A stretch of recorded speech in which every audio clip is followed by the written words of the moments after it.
how President Museveni rules Uganda. For 38 years, President Yoweri Museveni has turned Uganda into his personal theater, where he scripts every move and silences any dissenting voice. Since 1986, Museveni has ruled with an iron fist, manipulating every aspect of the political landscape to ensure his indefinite grip on power. This is the story of a nation held captive by one man's unyielding ambition and the eerie resignation of its people.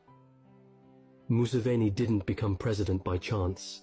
Leading the National Resistance Army, NRA, he took control through strong military skills and smart political moves.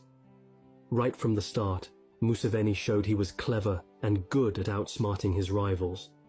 His ability to build alliances and keep power has let him control Uganda's politics, making it like a stage where he decides everything. This careful approach has kept him in charge for almost 40 years, shaping Uganda's future based on his plans. Museveni's rule is a masterclass in manipulation and suppression. By amending the constitution to remove presidential age limits in 2017, he eradicated any barriers to his continued rule. Every election is a choreographed spectacle, with the outcome known long before the first vote is cast. The opposition is not merely defeated, it is systematically dismantled.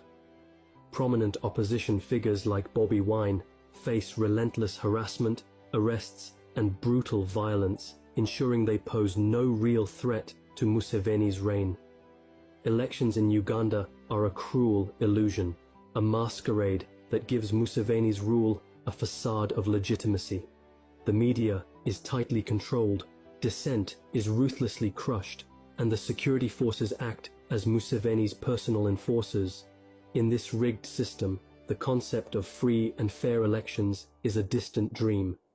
Ugandans cast their votes, knowing full well that the result is a foregone conclusion, a grim exercise in futility.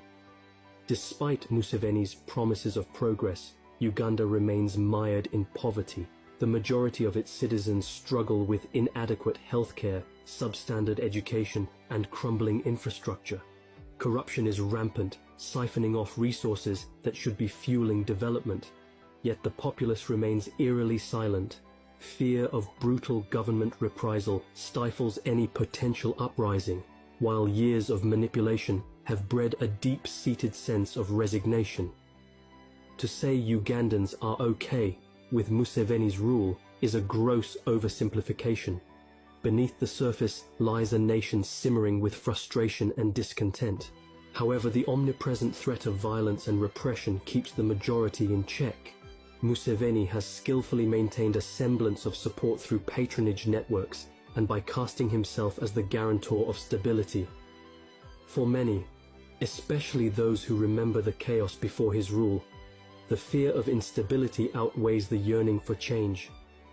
President Museveni's rule over Uganda is a chilling theater of power, where every scene is meticulously staged to maintain his dominance. Despite widespread discontent, the combination of fear, manipulation, and a tightly controlled narrative keeps the populace subdued. Uganda, under Museveni's iron grip, remains trapped in a cycle of stagnation and repression, its future overshadowed by the relentless ambition. Akavuyo ke mwenyigiddemu bwe birikaawa nze ndigenda n'ensawo yange otuliddemu olukwe